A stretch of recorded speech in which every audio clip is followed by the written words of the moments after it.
Welcome back to another edition of the Knight Report podcast. I'm your host, Mike Broadbent. Joining me once again is my co-host, Richie O'Leary. We have two commitments from this weekend. This pod, we will be discussing Hank Zilinskas, the younger brother of Gus Zilinskas, coming in from Colorado in a very quick turnaround in the transfer portal. And we will discuss Eric O'Neill right after this in its own separate podcast. So stay tuned. You'll have two pods in your feed today. Maybe another if something else happens today. Not saying that there is anything, but, we always say at the end that you never know when the next pod's coming. So I just want to reiterate that again because we are in transfer portal season. But before we get into Hank Zilinskas, this podcast is presented to you by Knight and Day Apparel. Hey, Rutgers fans, slam dunk your style this year with Knight and Day Apparel. Cheer on your Scarlet Knights basketball this basketball season in our exclusive Rutgers gear. From trend-setting designs to lifestyle garments, we've got you covered with everything you need to support your team in comfort and flair. Stand out in the crowd and show your passion for Rutgers basketball with designs that celebrate every dribble, dunk, and victory. Use the promo code RutgersRivals to get 10% off your purchase. Don't wait. Head to Knight and Day Apparel today and gear up for game day. Go Knights. We are also presented to you by BetOnline. BetOnline continues to be the world's most trusted betting platform and your number one source for online betting. From the earliest odds to in-game live betting, BetOnline provides you with all the action and the ability to watch games as they happen. With the largest selection of odds from everything to football, NBA, college basketball, NHL, and UFC, head to BetOnline today and don't forget to use our promo code BELIEVE, that's BLEAV, for your welcome bonus on your first deposit. BetOnline, the game starts here.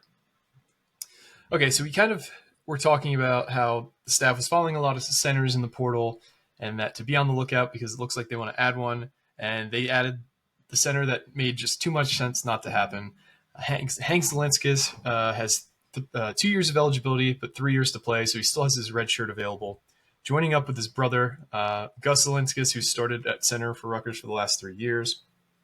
And I didn't know this, they have another younger brother who plays center, who also is going to be playing in New Jersey next year. He's a class of 2025 kid, but he'll be playing at Princeton. So the whole Zilinskas family might be spending a lot of time in the Garden State next year. But just kind of talk about how this commitment came together, because he entered the portal at night, and then by the morning he was signed with Rutgers. So how did this all come together? Yeah, I know some people said on our boards jokingly, they're like, tampering. It's not technically tampering if you just say, hey, Gus, or maybe Gus came to the coaching staff and was like, hey, guys, my brother's entering the portal. Any chance we need another center? Power 5 center starter? Yeah, I would love to take a multi-year Power 5 center. So there's ways around it too. Technically, you can just that's how it's back channeling. Everyone does it. Every program does it. There's been schools, and not Rutgers. There's been other schools I know that have back channeled with other Power 5 receivers, or Power 5 offensive linemen. This is just the way it works. This is portal. This is how everything works now. There's really no rules. So yeah, they basically found out that Hank was going to enter the portal, kind of did a little back channeling just to see what the interest would be like, and then there it goes. That's pretty much it. He enters and he already commits and signs within 12 hours of entering. Makes a lot of sense. Multi-year guy, still has his red shirt, can't really play anything other than center, so I think he'll probably end up just redshirting this season, and then he'll probably compete, if not. I don't want to say guaranteed because you can't guarantee anything anymore, especially at the starting center position, because Iroin Brown was the starting center as of 2 years ago. So, but yeah, I mean, just a sneaky little good get from Rutgers. Yeah, and he started games at Colorado as a true freshman. He started 9 games this past season as a true sophomore. As a lineman, you really could use a year of just redshirting and strength and development in college football. So having him have the ability to kind of work under a very good offensive line coach and Coach Flats, learn from his brother, have a no pressure type situation, because it seems like this past year was pretty tumultuous for him at Colorado, and we'll get into that in a bit. But I really like this pickup. I mean, I think his dad was a starting center in the NFL at some point in his career. So the Zilinskas center dynasty is going to continue at Rutgers. Crazy. Maybe when his brother graduates, he'll transfer over to Rutgers from Princeton, and we'll have another Zilinskas at the helm, snapping balls for Rutgers. We might have like 8 years straight of Zilinskas snapping the It's, ball here. It'd be pretty cool. yeah. I mean, having him for 3 years is huge. I know people like are looking at this. I've seen people comment on it too and say, "Well, now we can move like Gus to guard and then this and that." Number one, you have both your guards. Like they love, love, love Kobe Asamoah. They think he has such a bright future. I think he still has some work to do. I think he's had his struggles this season. Um, that being said, I don't see him going anywhere from right guard. Brian Felter's coming back at left guard. So you don't really need that. This also provides depth because now you have a backup center with Power 5 experience, and we know how important depth is now, specifically because of this season. Look at the linebacker core. It got depleted. Look at the defensive end rooms. It got depleted. You're playing walk-ons at both spots. Trying to think what else. Cornerback was a little bit depleted too at times. Linebacker, D line. I'm missing something. No, that's basically it. But Shiano kind of looked into this and saw like, hey, I need depth everywhere. If I can get it, I'm going to get it, and that's what you did with this scenario. Now it also gets interesting because now where does this leave a guy like John Stone, who's also a class of 2023 kid, just like Hank was? I think it's writing's a little bit on the wall there because you just brought in a Power 5 guy with 3 years now. But I think he'll still compete for it in 2026 and see what he could do. Maybe he ends up winning the job. Who really knows? But either way, good depth, good addition, and God forbid anything was to happen to one of those guards. I guess technically you could switch Gus Zilinskas over. But for now, it's going to be Gus as a starter, and Hank's going to be the backup. The ideal situation is for Hank to redshirt, and that's what they're going to go with for now. Yeah, I just looked this up. Their dad, John Zilinskas, played at UCLA as a center, and quarterback there at the time was Troy Aikman. So John didn't play in the NFL, but he did play at a pretty high level in terms of college football. So pretty cool. Yeah, it's awesome. And the thing I always do when we land a portal commitment is I try and go to the other team's boards and check about what they're saying about this guy.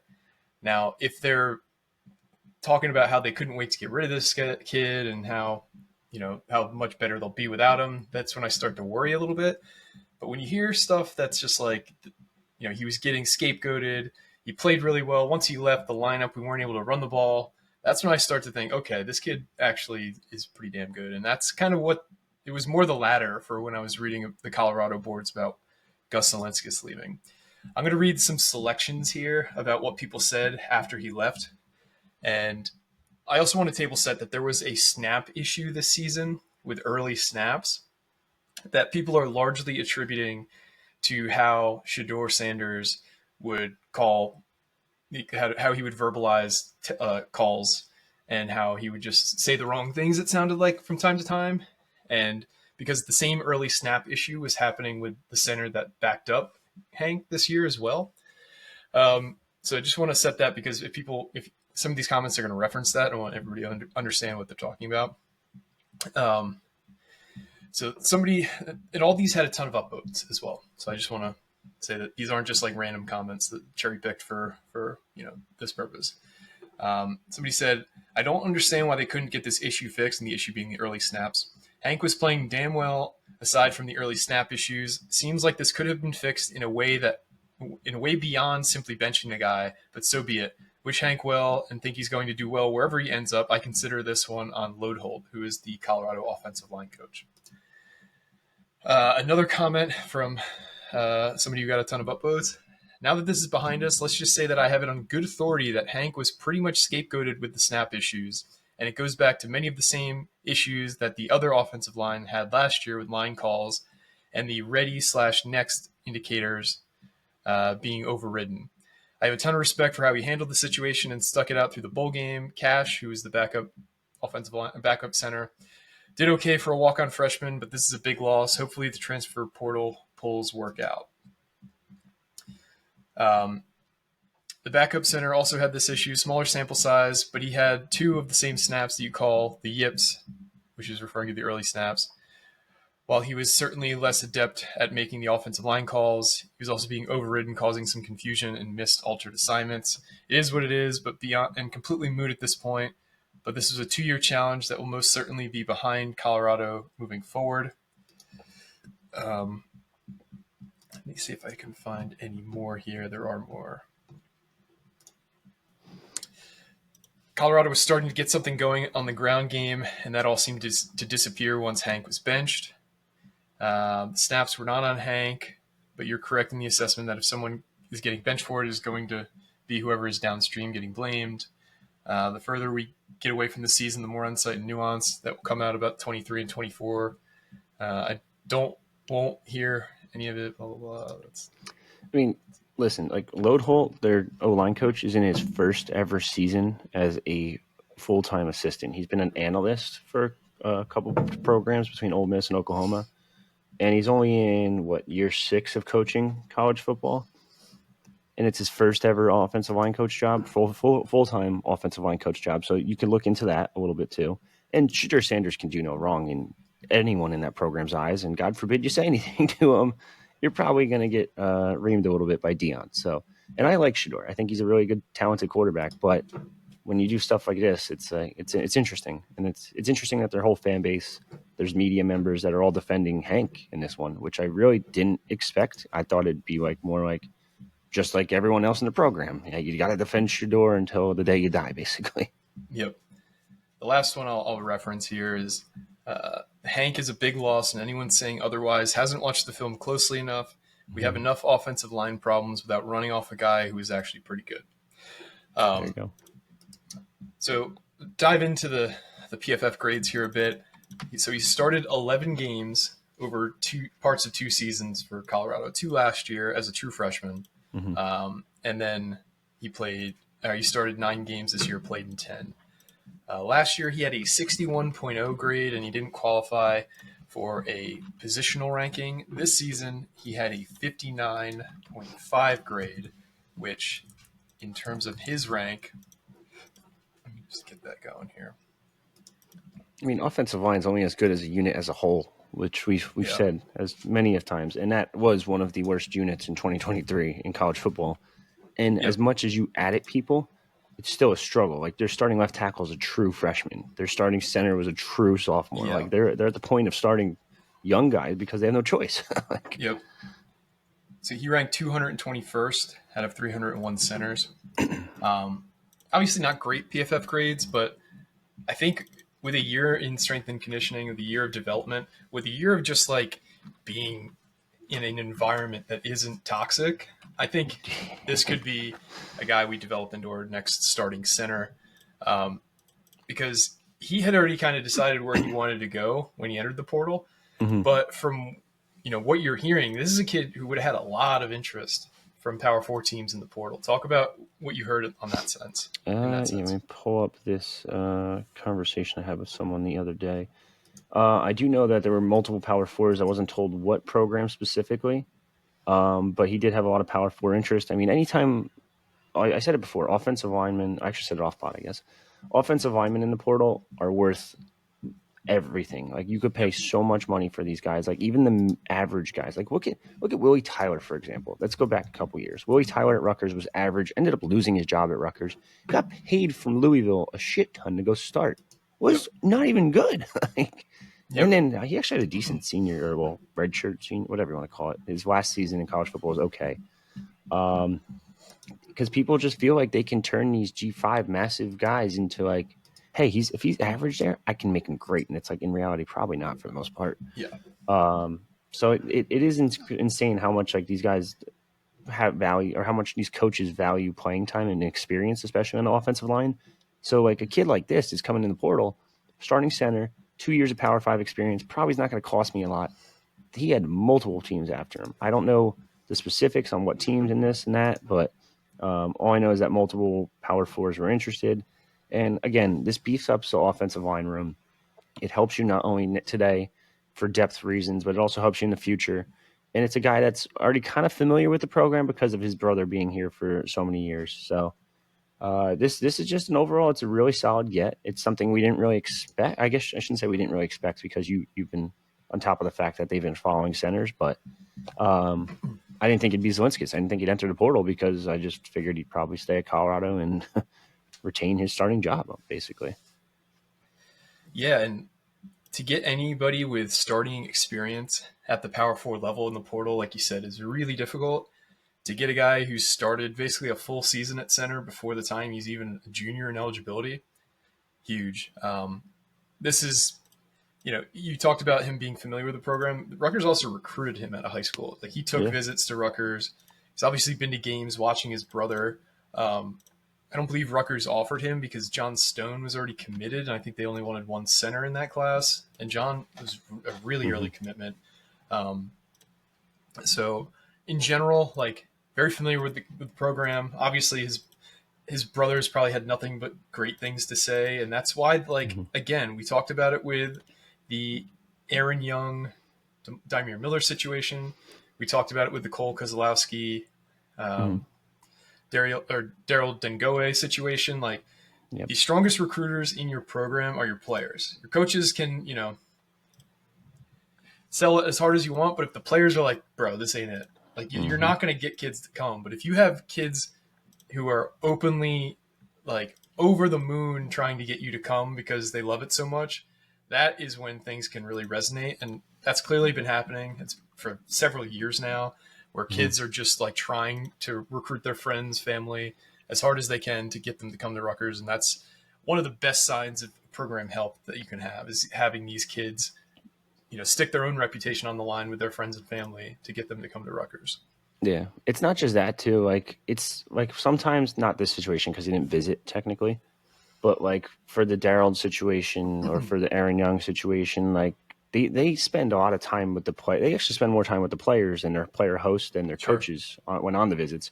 So to have coaches or the players be able to sell this vision, and on top of the coaches already trying to sell this vision to you, it's extremely helpful. Like, and these guys are just, it doesn't matter who it is in this program. They always speak very, very highly of Rutgers. Even the guys, like you said, they leave. Like, both of those guys were like had no intentions of staying Yep. for their senior years or whatever. Kozlowski, I think he was a junior. Yep. And they still were able to sell the program to the kids, incoming kids. They're like, hey man, it's great here. It's amazing. Like, you love football, this is the place for you. So it is huge. It speaks to the culture. FTC, I know all we hear from the players is chop, chop, chop, chop, chop, chop, which annoying sometimes, but it is what it is. Like, it still means that the culture is being built already. I would say it's not even being built anymore. It's there. It's established. It's year 6 now. So huge for Rutgers, huge addition. And you probably have another Zilinskas for the next 2 to 3 years. Yep. Really excited about this, and it's exciting that he's coming in with the expectation to redshirt, learn for a year, get stronger, and then probably win the job in 26. That's kind of all I got. We're gonna flip now. You got something else? Yeah, I just want to kind of touch because I don't know if we're going to talk about offensive line anytime soon, at least. So we said it before. I said before, the 2 starting guards are established, the starting center is established, the backup center is established. Right tackle and left tackle is where it gets interesting. Now, we know Tyler Needham was right tackle. From what I kind of know already, it's not a guarantee that they get a left tackle. I know everyone keeps talking about it. It has to be the right fit. It has to be the right guy, and it has to be a guy that can almost guarantee the starting spot too. Someone that can just win it right away. Now, ideally, you find someone with experience, but it's not a guarantee they get a left tackle. If they don't get a left tackle, here's where it's probably going to end up. It would be right tackle Taj White. Makes sense. He was playing right tackle towards the end of the season. Played pretty well, actually, I thought. And then it would be left tackle Tyler Needham. Could someone challenge for those spots? Of course. We know Dominic Rivera's been pushing a little bit for playing time, so eventually you're going to have to play him. Trying to think who else is on the Shedrick Rhodes is technically there too. I know he didn't play in year 1 with Rutgers, but there's a reason he's sticking around for year 2. So we'll wait and see what happens. It's definitely going to be a little bit interesting to see if they get one or not. In an ideal world, they get one, but it's not a guarantee either. So for everyone that keeps clamoring for a left tackle, I don't want to say it's 100% happening. Those guys are stupid expensive, on top of like offensive linemen already being expensive, and you're not going to be able to find like a Hank Zilinskas at left tackle in the portal. So if he was there, he'd already be at Rutgers. So put it like that. Yep. But it's something that to keep to monitor, because they have followed a lot of left tackles in the portal. So it's clear that they're at least doing their homework. But like you said, they're not cheap, even for mediocre to below average guys who have starting experience. I mean, the kid from Wagner who entered the portal from left tackle, I think he's visiting like multiple Power Fives already. Like Wagner, like Yeah, and it's in crazy. fairness, he does have some pretty good grades. He's made a lot of starts for them, but yeah, I think it's to kind of like discuss why that is before we head out. Like it's kind of like a planet theory idea, and if, for those who don't know, it's like there's very few things that sized on this planet uh, in terms of a guy who has played the position and is 300 plus pounds and is 6'6" or taller. There's not many of those kind of humans walking around this earth. And to get to that size, typically, you need to be in a strength and conditioning program for 2 to 3 years. That's the only real way to do it. And the guys who aren't like that are going to Alabama. They're going to Texas. They're going to, you know, the teams who have the most prestige, the teams who could pay the most out of high school. So there's not many kids who look like that out of high school. And the kids who develop into that by the time that they have the ability to transfer, the time that they've started, are one of a very few handful that can actually play at the same time. So if you talk about like receivers, running backs, like those guys can step in and play right away because as a receiver, you only need to be 180 pounds in college. And a running back, you can be 190 at, 5'10" and play. Even quarterback, you don't really need to physically be that developed in order to step in and be able to play in the right situation. So that, in my opinion, is why these guys cost so much, because it takes so much time.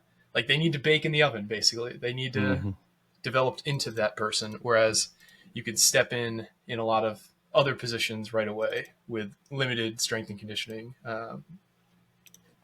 baking, I guess. Yeah, I always see people pointing towards like this recruiting class, and be like, oh well, there's this 4-star in Jalen Matthews. There's this 3-star Under Armour All American in Josh Blackston. There's Nikki Wynn, who you guys keep hyping up.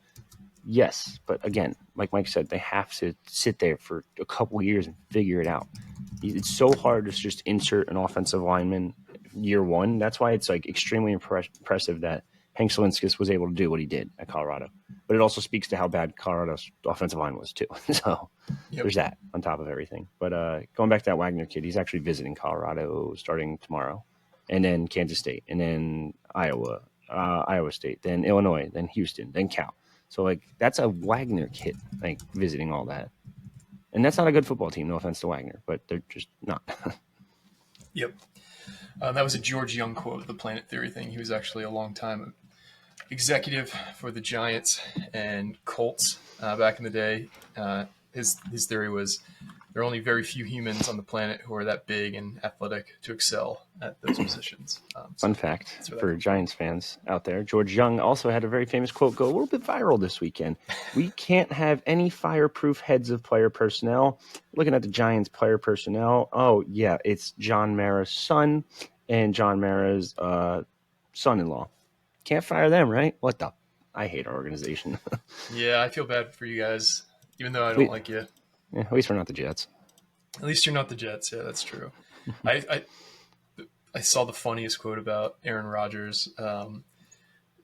It was like adding Aaron Rodgers right now is like banging your high school crush at 40 and after she's had 4 kids. I saw that. And it's like, oh, geez. So good. Yeah, but you still get to brag about it a little bit. And it's like, yeah, we got Aaron Rodgers. Yeah. It doesn't matter anymore. It doesn't matter. And oh, it's so sad. Yeah. Such a disaster. Sorry, Craig. All right. Well, stay tuned to your pod feed because we have another episode coming at you to discuss the Eric O'Neill commitment. But for me and Rich, this has been another edition of the Knight Report podcast. Signing off.